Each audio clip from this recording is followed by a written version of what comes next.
ಸ್ನೇಹಿತರೆ ನಮಸ್ಕಾರ. Study I Kannada ಚಾನಲ್ಗೆ ಸ್ವಾಗತ. ಕೇಂದ್ರ ಸರ್ಕಾರ PM ಕಿಸಾನ್ ಸಮ್ಮಾನ್ ನಿಧಿ ಯೋಜನೆ ಅಡಿಯಲ್ಲಿ ವರ್ಷಕ್ಕೆ 6,000 ರೂದಂತೆ 3 ಕಂತುಗಳಲ್ಲಿ ಪ್ರತಿ ಕಂತಿನಲ್ಲಿ 2,000 ರೂಪಾಯಿಯಂತೆ ರೈತರಿಗೆ ಕೃಷಿ ಚಟುವಟಿಕೆಗಳಿಗೆ ಅನುಕೂಲವಾಗೋದಕ್ಕೆ ಹಣವನ್ನು ನೇರವಾಗಿ ರೈತರ ಖಾತೆಗೆ ಜಮಾ ಮಾಡ್ತಾ ಇದ್ದಾರೆ. ಈ ಯೋಜನೆಗೆ ಈಗ ಹೊಸ ನಿಯಮಗಳನ್ನು ಜಾರಿಗೊಳಿಸಿದ್ದಾರೆ. ಸ್ನೇಹಿತರೆ, ಈ ಹೊಸ ನಿಯಮಗಳ ಪ್ರಕಾರ ಯಾರೆಲ್ಲ ರೈತರು ಈ ಯೋಜನೆಗೆ ಅರ್ಹರಾಗ್ತಾರೆ ಮತ್ತು ಯಾರೆಲ್ಲ ಅನರ್ಹರಾಗ್ತಾರೆ ಎಂಬ ಒಂದು ಮಾಹಿತಿಯನ್ನು ಈ ವಿಡಿಯೋದಲ್ಲಿ ತಿಳಿದುಕೊಳ್ಳೋಣ. ಜೊತೆಗೆ ಈ ಯೋಜನೆಯ ಮಾನದಂಡಗಳೇನು ಎಂಬುದರ ಬಗ್ಗೆ ಕೂಡ ಈ ವಿಡಿಯೋದಲ್ಲಿ ತಿಳಿದುಕೊಳ್ಳೋಣ. ವಿಡಿಯೋ ಪ್ರಾರಂಭಿಸೋದಕ್ಕಿಂತ ಮುಂಚೆ ಚಾನಲ್ನ ಯಾರ್ಯಾರು ಸಬ್ಸ್ಕ್ರೈಬ್ ಆಗಿಲ್ಲ ದಯವಿಟ್ಟು ಚಾನಲ್ನ ಸಬ್ಸ್ಕ್ರೈಬ್ ಮಾಡಿ ಮುಂದಿನ ವಿಡಿಯೋಗಳ ನೋಟಿಫಿಕೇಷನ್ಗಾಗಿ ಪಕ್ಕದಲ್ಲಿರ್ತಕ್ಕಂಥ ಬೆಲ್ ಐಕಾನ್ ಮೇಲೆ ಕ್ಲಿಕ್ ಮಾಡಿ. ಸ್ನೇಹಿತರೆ, ಈ ಯೋಜನೆಯನ್ನು ಮೊದಲು ಪ್ರಾರಂಭಿಸಿರೋದು ತೆಲಂಗಾಣ ಸರ್ಕಾರ. ಅಲ್ಲಿ ರೈತ ಬಂಧು ಎಂಬ ಯೋಜನೆ ಅಡಿಯಲ್ಲಿ 10,000 ರೂಗಳನ್ನು 2 ಕಂತುಗಳಲ್ಲಿ ರೈತರಿಗೆ ನೇರವಾಗಿ ಪಾವತಿಸಲಾಗ್ತಾ ಇತ್ತು. ಈ ಯೋಜನೆ ಯಶಸ್ವಿಯಾಗಿ ಅನುಷ್ಠಾನಕ್ಕೆ ಬಂದಿರೋದ್ರಿಂದ ವಿಶ್ವ ಬ್ಯಾಂಕ್ ಸೇರಿದಂತೆ ವಿವಿಧ ಸಂಸ್ಥೆಗಳಿಂದ ಕೂಡ ಒಂದು ಪುರಸ್ಕಾರವನ್ನು ಪಡೆದುಕೊಳ್ಳುತ್ತೆ. ನಂತರ ಈ ಯೋಜನೆ ಸಾಲ ಮನ್ನಾಕ್ಕಿಂತ ಉತ್ತಮವಾಗಿದೆ ಅಂತ ಹೇಳಿ ಕೂಡ ಅನೇಕ ಅರ್ಥಶಾಸ್ತ್ರಜ್ಞರು ಸೂಚಿಸ್ತಾರೆ. ಆದ್ದರಿಂದ ಈ ಯೋಜನೆಯನ್ನು ಭಾರತ ಸರ್ಕಾರ ರಾಷ್ಟ್ರವ್ಯಾಪಿ ಯೋಜನೆಯಾಗಿ 2019 ಮಧ್ಯಂತರ ಯೂನಿಯನ್ ಬಜೆಟ್ನಲ್ಲಿ 1 ಫೆಬ್ರವರಿ 2019 ಪಿಯೂಷ್ ಗೋಯಲ್ ಅವರು ಘೋಷಣೆಯನ್ನು ಮಾಡ್ತಾರೆ. ಈ ಯೋಜನೆಯಂತೆ ಸರ್ಕಾರಿ ನೌಕರರು, ಆದಾಯ ತೆರಿಗೆದಾರರು, ಪಿಂಚಣಿದಾರರು ಹೊರತುಪಡಿಸಿ ಉಳಿದೆಲ್ಲ ರೈತರಿಗೆ ಪ್ರತಿ ವರ್ಷ 6,000ದಂತೆ 3 ಕಂತುಗಳಲ್ಲಿ ಕಂತಿಗೆ 2,000ದಂತೆ ನೇರವಾಗಿ ರೈತರ ಖಾತೆಗೆ ಜಮಾ ಮಾಡೋದಕ್ಕೆ ಪ್ರಾರಂಭಿಸಲಾಗುತ್ತೆ. ಅದರಂತೆ ಕರ್ನಾಟಕ ಸರ್ಕಾರ ಕೂಡ ವರ್ಷಕ್ಕೆ 4,000 ರೂಗಳಂತೆ 2 ಕಂತುಗಳಲ್ಲಿ ಕಂತಿಗೆ 2,000 ರೂನಂತೆ ರಾಜ್ಯದಲ್ಲಿ ರೈತರಿಗೆ ನೀಡಲಾಗ್ತಾ ಇತ್ತು. ಸದ್ಯ ಕರ್ನಾಟಕ ಸರ್ಕಾರ ಇದನ್ನು ನಿಲ್ಲಿಸಿದ್ದು ಕೇಂದ್ರ ಸರ್ಕಾರದ 6,000 ಹಣ ಮಾತ್ರ 3 ಕಂತುಗಳಲ್ಲಿ ರೈತರಿಗೆ ಬರ್ತಾ ಇದೆ. ಈ ಯೋಜನೆಯಂತೆ ಆಂಧ್ರ ಪ್ರದೇಶ ಸರ್ಕಾರ ಅನ್ನದಾತ ಸುಖೀಭವ ಯೋಜನೆ ಅಡಿಯಲ್ಲಿ ಪ್ರತಿ ಕುಟುಂಬಕ್ಕೆ 15,000 ಹಣವನ್ನು ನೀಡಲಾಗ್ತಾ ಇದೆ. ಒಡಿಶಾ ಸರ್ಕಾರ ಕಲಿಯಾ ಯೋಜನೆ ಅಡಿಯಲ್ಲಿ ಒಂದು ಕೃಷಿ ಕುಟುಂಬಕ್ಕೆ 5 ಋತುಗಳಲ್ಲಿ 5,000 ಹಣವನ್ನು ಅಲ್ಲಿನ ಸರ್ಕಾರ ನೀಡಲಾಗ್ತಾ ಇದೆ. ಈಗ ಕೇಂದ್ರ ಸರ್ಕಾರದ ಪ್ರಧಾನಮಂತ್ರಿ ಕಿಸಾನ್ ಸಮ್ಮಾನ್ ನಿಧಿ PM ಕಿಸಾನ್ ಯೋಜನೆಯಲ್ಲಿ ಅನರ್ಹ ಫಲಾನುಭವಿಗಳನ್ನು ತಡೆಯೋದಕ್ಕೆ ಕರ್ನಾಟಕದ ಫ್ರೂಟ್ಸ್ ID ಮಾದರಿಯಲ್ಲೇ ದೇಶದ ರೈತರಿಗೆ ವಿಶಿಷ್ಟ ಗುರುತಿನ ಚೀಟಿ ರೈತ IDಯನ್ನು ವಿತರಿಸುವ ಪ್ರಕ್ರಿಯೆಯನ್ನು ಕೇಂದ್ರ ಸರ್ಕಾರ ಆರಂಭಿಸಿದೆ. ಅದರ ಜೊತೆಗೆ ಇಲ್ಲಿಯವರೆಗೆ ದೇಶದಾದ್ಯಂತ ಅನರ್ಹರಿಗೆ ನೀಡಲಾಗಿರ್ತಕ್ಕಂಥ 416 ಕೋಟಿ ರು ಮೊತ್ತವನ್ನು ಮರು ವಸೂಲಿ ಮಾಡಲಾಗಿದೆ. ಇಂತಹ ಅವ್ಯವಹಾರಗಳನ್ನು ಶಾಶ್ವತವಾಗಿ ತಡೆಯೋದಕ್ಕೆ ಕೇಂದ್ರ ಸರ್ಕಾರ ಈ ಕ್ರಮವನ್ನು ಕೈಗೊಂಡಿದೆ. ಕಳೆದ ತಿಂಗಳು ನವೆಂಬರ್ 19 21ನೇ ಕಂತಿನ ಹಣ ಬಿಡುಗಡೆಯಾಗಿದ್ದು, ಈ ಯೋಜನೆ ಆರಂಭವಾದಾಗಿನಿಂದ ಇಲ್ಲಿಯವರೆಗೆ 4.9 ಲಕ್ಷ ಕೋಟಿ ರೂಗಳನ್ನು ಫಲಾನುಭವಿಗಳ ಖಾತೆಗೆ ನೇರವಾಗಿ ಸಂದಾಯ ಮಾಡಲಾಗಿದೆ. ಈ ಯೋಜನೆಯಲ್ಲಿ ಅನರ್ಹ ಫಲಾನುಭವಿಗಳ ಸಂಖ್ಯೆ ಹೆಚ್ಚುತ್ತಿರುವ ಪ್ರಕರಣಗಳು ಪತ್ತೆಯಾದ ಹಿನ್ನೆಲೆಯಲ್ಲಿ ಈ ಯೋಜನೆಯಲ್ಲಿ ಪಾರದರ್ಶಕತೆಯನ್ನು ತರುವ ಉದ್ದೇಶದಿಂದ ಕರ್ನಾಟಕ, ಆಂಧ್ರ ಪ್ರದೇಶ, ತೆಲಂಗಾಣ, ತಮಿಳುನಾಡು ಸೇರಿ 14 ರಾಜ್ಯಗಳಲ್ಲಿ ಹೊಸದಾಗಿ ನೋಂದಣಿಯಾಗುವ ರೈತರಿಗೆ ರೈತ ಕಾರ್ಡನ್ನು ಕಡ್ಡಾಯಗೊಳಿಸಲಾಗಿದೆ. ಸ್ನೇಹಿತರೆ, ಕೇಂದ್ರ ಸರ್ಕಾರದಿಂದ ಈ ರೈತ ID ಏಕೆ ನೀಡಲಾಗ್ತಾ ಇದೆ ಅಂದರೆ ಈ ಯೋಜನೆಯಿಂದ ಅನರ್ಹ ಫಲಾನುಭವಿಗಳ ಸಂಖ್ಯೆಯನ್ನು ಕಡಿಮೆ ಮಾಡೋದಕ್ಕೆ, ಅಂದರೆ ಅರ್ಹ ಫಲಾನುಭವಿಗಳಿಗೆ ಮಾತ್ರ ಈ ಯೋಜನೆಯ ಒಂದು ಲಾಭ ಸಿಗುವ ರೀತಿ ಮಾಡೋದಕ್ಕೋಸ್ಕರ ಈ ರೈತ IDಯನ್ನು ನೀಡಲಾಗ್ತಾ ಇದೆ. ದೇಶದಲ್ಲಿ ಯಾವುದೇ ರಾಜ್ಯದಲ್ಲಿ ವ್ಯಕ್ತಿ ಭೂಮಿ ಹೊಂದಿದ್ದರೂ ಒಂದೇ ಕಾರ್ಡನ್ನು ಅವರಿಗೆ ನೀಡಲಾಗುತ್ತೆ. ಅಂದರೆ ತುಂಬ ಜನ ರೈತರಿಗೆ ಬೇರೆ ಬೇರೆ ರಾಜ್ಯಗಳಲ್ಲಿ ಕೂಡ ಜಮೀನನ್ನು ಹೊಂದಿರ್ತಾರೆ. ಕರ್ನಾಟಕದಲ್ಲೂ ಅವರ ಜಮೀನು ಇರುತ್ತೆ, ನೆಕ್ಸ್ಟ್ ಪಕ್ಕದಲ್ಲಿರ್ತಕ್ಕಂಥ ರಾಜ್ಯಗಳಲ್ಲೂ ಕೂಡ ಅವರಿಗೆ ಜಮೀನು ಇರುತ್ತೆ. ಇದರಿಂದ ಅವ್ರಿಗೆ ಏನಾಗುತ್ತೆ, ಎರಡೆರಡು ಕಡೆ ಇವರು ಈ ಯೋಜನೆಯ ಲಾಭವನ್ನು ಪಡಿತಾ ಇರ್ತಾರೆ.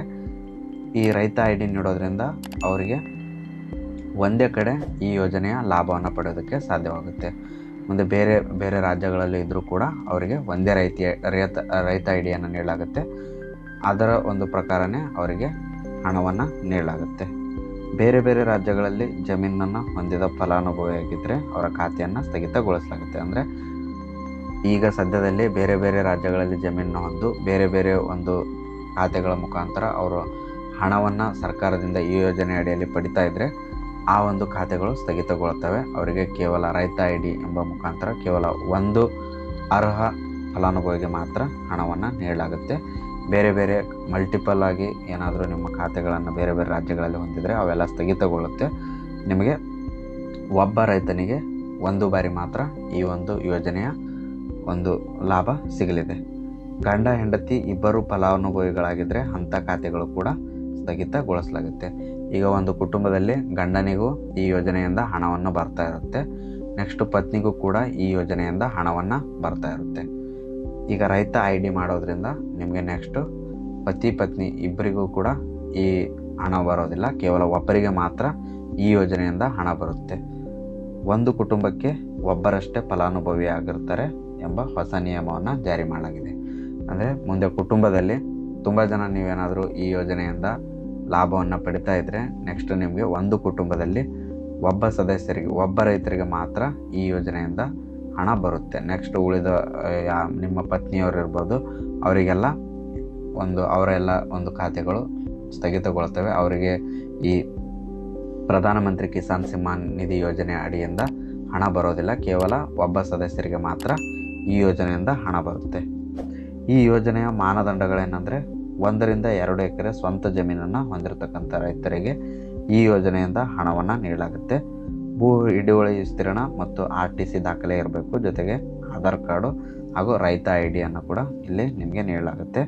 10,000ಕ್ಕಿಂತ ಹೆಚ್ಚಿನ ಪಿಂಚಣಿ ಬರಬಾರ್ದು. ಅಂದರೆ 10,000ಕ್ಕಿಂತ ಹೆಚ್ಚಿನ ಯಾರೆಲ್ಲ ಪಿಂಚಣಿಯನ್ನು ಪಡಿತಾ ಇರ್ತಾರೆ ಅಂಥ ರೈತರಿಗೆ ಈ ಒಂದು ಯೋಜನೆಯಿಂದ ಅವರು ಅನರ್ಹರಾಗ್ತಾರೆ, ಅವರಿಗೆ ನೆಕ್ಸ್ಟು ಹಣ ಬರೋದಿಲ್ಲ. 10,000ಕ್ಕಿಂತ ಕೆಳಗೆ ಅವ್ರಿಗೇನಾದರೂ ಪಿಂಚಣಿ ಬರ್ತಾ ಇದ್ದರೆ ಅವರಿಗೆ ಈ ಯೋಜನೆಯಿಂದ ಹಣ ಬರುತ್ತೆ.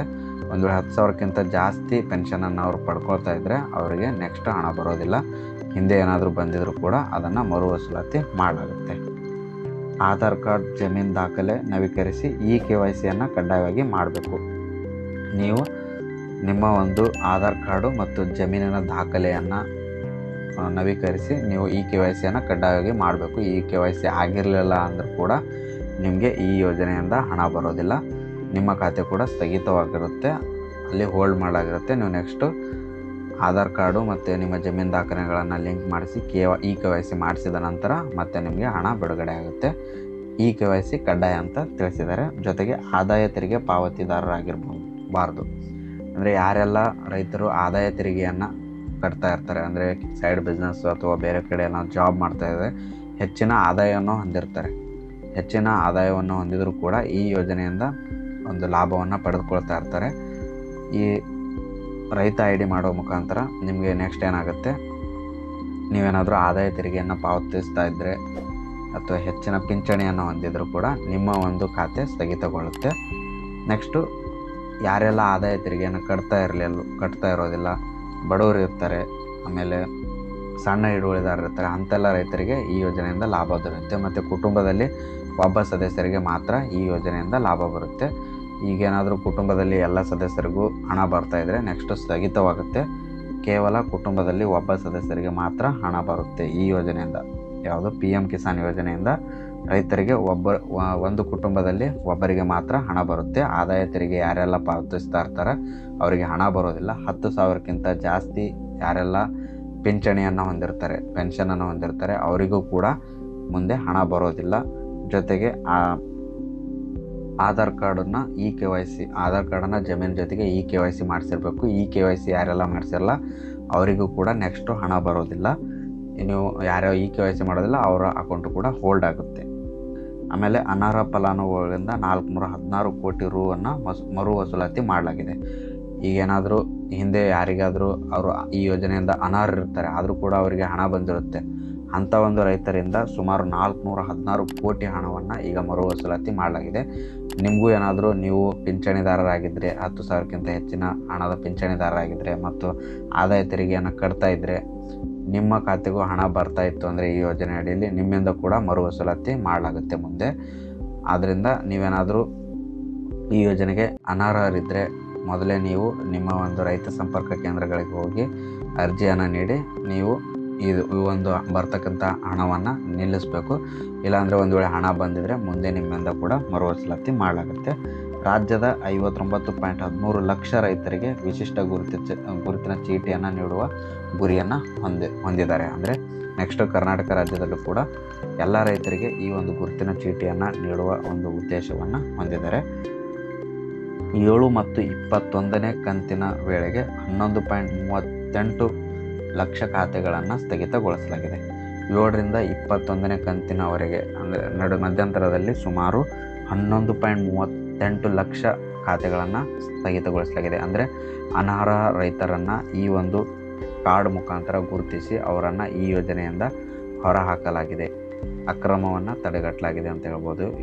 ಯಾಕಂದರೆ ಅನರ್ಹರು ಕೂಡ ಈ ಯೋಜನೆಯ ಲಾಭವನ್ನು ಪಡಿತಾ ಇರ್ತಾರೆ. ಅಂಥವರನ್ನು ಗುರುತಿಸಿ ಈ ಯೋಜನೆಯಿಂದ ಅವರನ್ನು ಹೊರಗೆ ತೆಗೆಯುವಂಥ ಒಂದು ಯೋಜನೆಯನ್ನು ರೂಪಿಸಲಾಗಿದೆ. ಈ ಹೊಸ ನಿಯಮಗಳ ಪ್ರಕಾರ ತುಂಬ ಜನ ರೈತರು ಕೂಡ ಈ ಯೋಜನೆಯಿಂದ ಅನರ್ಹ ಆಗ್ತಾರೆ. ಅರ್ಹರಿಗೆ ಮಾತ್ರ ದೊರಕುತ್ತೆ ಅಂತ ಹೇಳ್ಬೋದು.